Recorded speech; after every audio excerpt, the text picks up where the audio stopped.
పిల్లలు ఈ రోజు మనము సరి సంఖ్యలు బేసి సంఖ్యలు ఆడుకుందామా?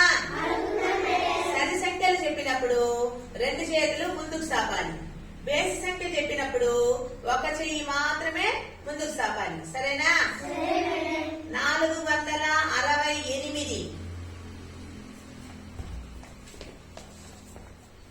357 796 830